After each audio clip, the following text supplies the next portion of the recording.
अब आप देखते रहिए किस तरीके से जो वोटिंग होती है और किस तरीके से चोरी होती है। और देखिए किस प्रकार से यहाँ पर ये देखेंगे कि किस प्रकार से जो है जब वोट होगा तो किसको ये वोट पड़ेगा। चलिए करते हैं और प्रियांशु जी इस वोट को करेंगे।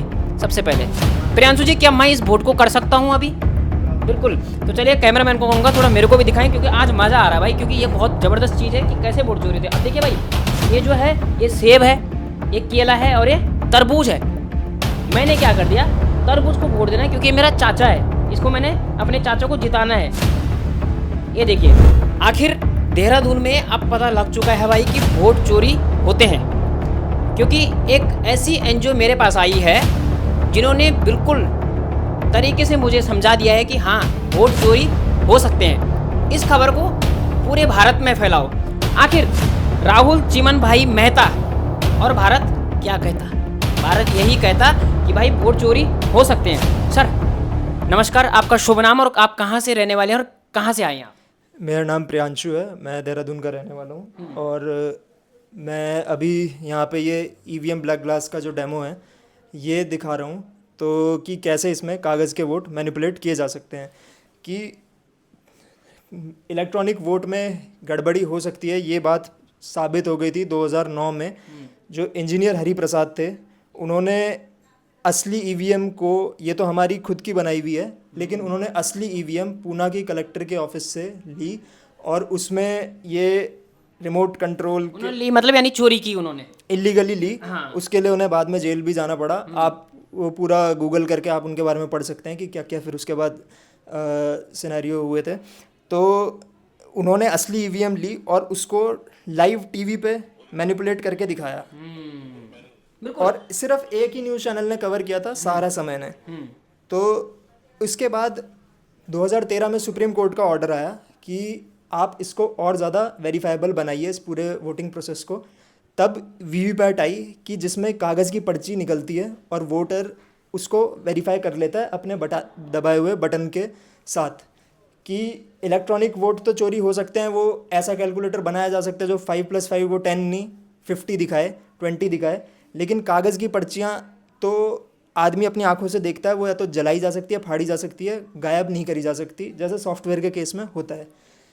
तो अभी हमारा डेमो यही दिखा रहा है कि कैसे कागज़ के वोटों में भी गड़बड़ी की जा सकती है, हार्डवेयर में कुछ लूप होल क्रिएट करके।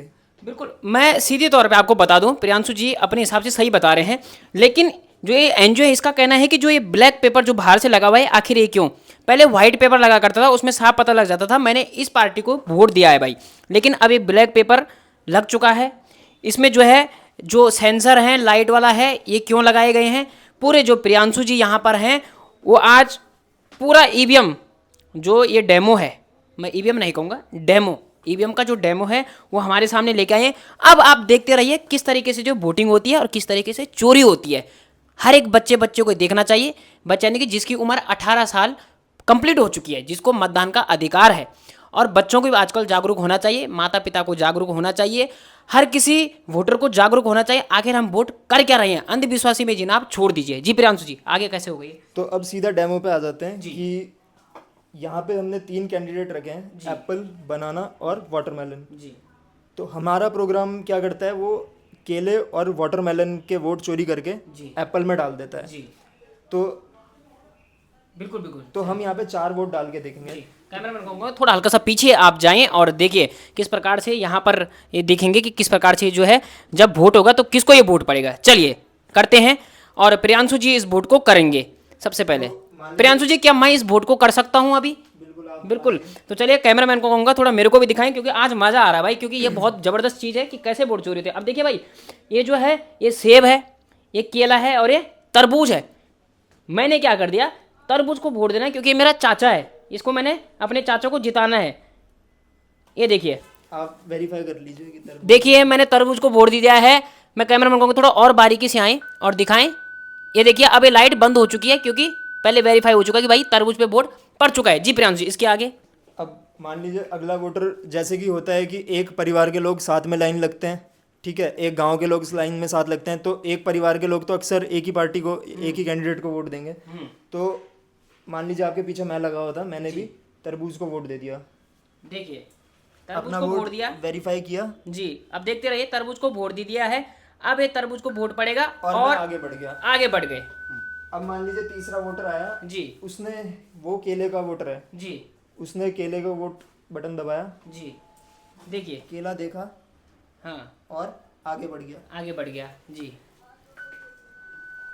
अब 7 सेकंड तक ही इसमें लाइट जलती है। जी। असली ईवीएम में भी यही सिस्टम है। जी चौथा वोटर आया, वो भी केले को वोट देता है, जी। उसने केले को वोट दिया अपनी पर्ची देखता है जी, वो आगे बढ़ गया, और वेरीफाई करके आगे बढ़ जाता है। आगे बढ़ गया। प्रोसीजर वही है, 4 वोटर आए, 4 वोटर आ गए। चारों ने किसी ने भी एप्पल को वोट नहीं दिया, 2 ने केले को दिया, 2 ने तरबूज को दिया। बिल्कुल हाँ। तो अब एक बार रिजल्ट देख लेते हैं। रिजल्ट देखते हैं, रिजल्ट देखते हैं। देखिए, हमने वोट दिया था तरबूज को, यानी कि 2 तरबूज को 2 केले को। 2 तरबूज को दिए थे, 2 केले को दिए थे, लेकिन एक तरबूज को पड़ा है, एक केले को पड़ा है और 2 एप्पल को पड़ा है। जबकि कहते हैं कि एप्पल का तो कोई कैंडिडेट वोट देने आया ही नहीं था। कैमरामैन को कहूँगा थोड़ा और पीछे से जाएं। अब हमें ये चीज़ दिखाएं कि जब जो है एप्पल को, जब कोई कैंडिडेट था ही नहीं, जब कोई वोट देने आया नहीं, वोटर आए नहीं, तो एप्पल को वोट कैसे चले गए? तो अब कुछ लोग बोलते हैं कि इसकी वीवीपैट की मैचिंग कर लो 100%। अभी क्या रूल है कि 5% वीवीपैट की मैचिंग होती है बस ईवीएम के साथ, और वो 5 वीवीपैट जो होते हैं वो ना इलेक्शन कमीशन बताता है ना जीता हुआ कैंडिडेट, वो हारे हुए कैंडिडेट से पूछा जाता है कि कौन से 5 वीवीपैट की मैचिंग करनी है। कि मान लीजिए किसी कॉन्स्टिट्यूंसी में 100 ईवीएम वीवीपैट लगे, तो 5 वीवीपैट का मिलान होगा ईवीएम से, और वो 5 वीवीपैट हारा हुआ कैंडिडेट बताएंगे कि कौन से 5 होंगे। ठीक है, तो अब कुछ लोग बोलते हैं कि अगर 100% वीवीपैट मैच हो जाएंगे, यानी कि सारे के सारे वीवीपैट की मैचिंग कर लो, तो ये फुल प्रूफ मेथड हो जाएगा, फिर हमें और किसी चीज़ की ज़रूरत नहीं है। प्रियांशु जी, ये जो एनजीओ है, किस नाम से एनजीओ है ये जो इसकी शोध करता है? ये evmhatao.com वेबसाइट है, और इसके उसके पूरे इसमें लूप होल और ये जो मशीन के खोज करते हैं वो राहुल चिन्मय मेहता, इन्होंने IIT दिल्ली से 1990 में इंजीनियरिंग की थी। तो अभी हम पहले पर्चियों का मिलान कर लें। बिल्कुल, चलिए पर्चियाँ देखते हैं। पर्चियाँ, ये बक्सा खुला, ये पर्चियाँ आई।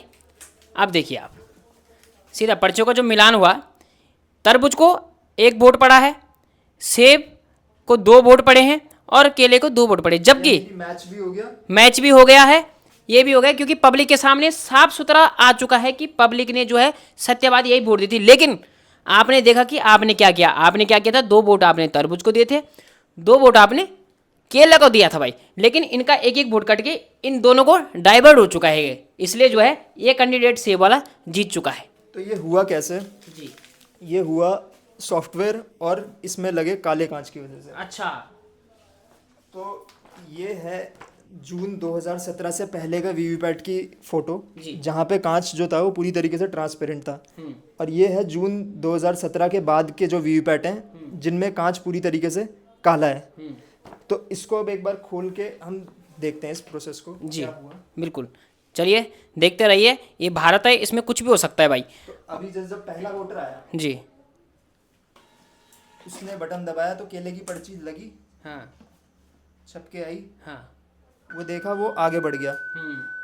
जब दूसरा वोटर आया तो उसने जब बटन दबाया तो प्रोग्राम ने क्या किया कि पहली पर्ची ही अगले वोटर को भी दिखा दी, और जब अंधेरा हुआ तो उसने एक सेब की पर्ची छाप दी।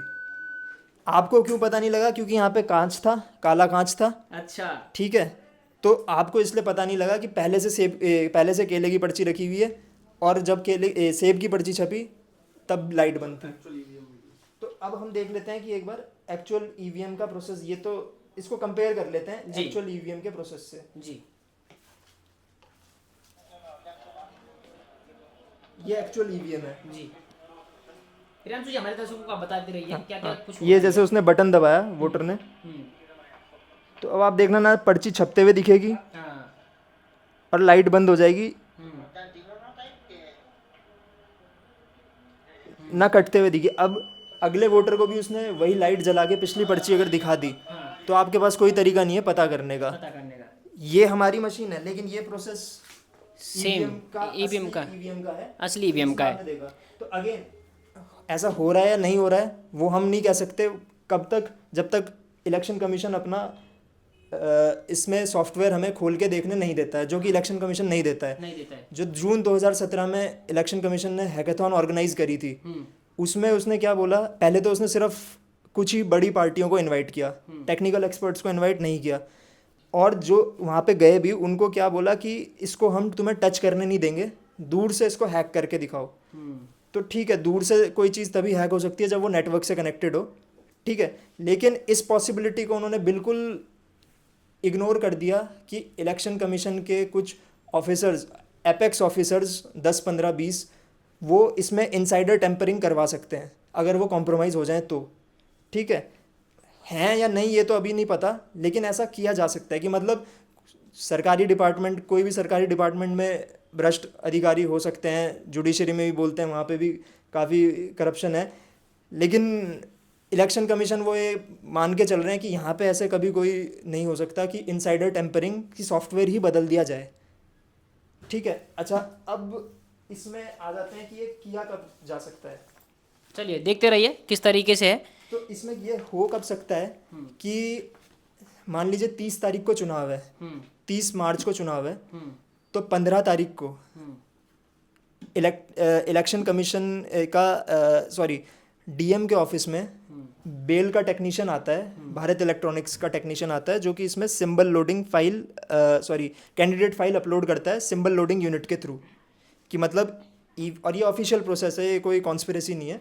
क्यों? क्योंकि ईवीएम को, वीवीपैट को कैसे पता लगेगा कि देहरादून में इस सीट पे इस कैंडिडेट का सिंबल ये है, ठीक है, कि यहाँ पे मान लीजिए कोई कैंडिडेट है धर्मपुर में, उसका सिंबल है पंखा, तो ईवीएम तो वहाँ से आ रही है, बेंगलोर से आ रही है, तो 15 दिन पहले बेल का टेक्नीशियन आता है जो कि इसमें डीएम के ऑफिस में बैठ के इसमें फाइल अपलोड करता है एक सिंबल लोडिंग यूनिट के थ्रू, जिसकी प्रॉपर वीडियोग्राफी होती है।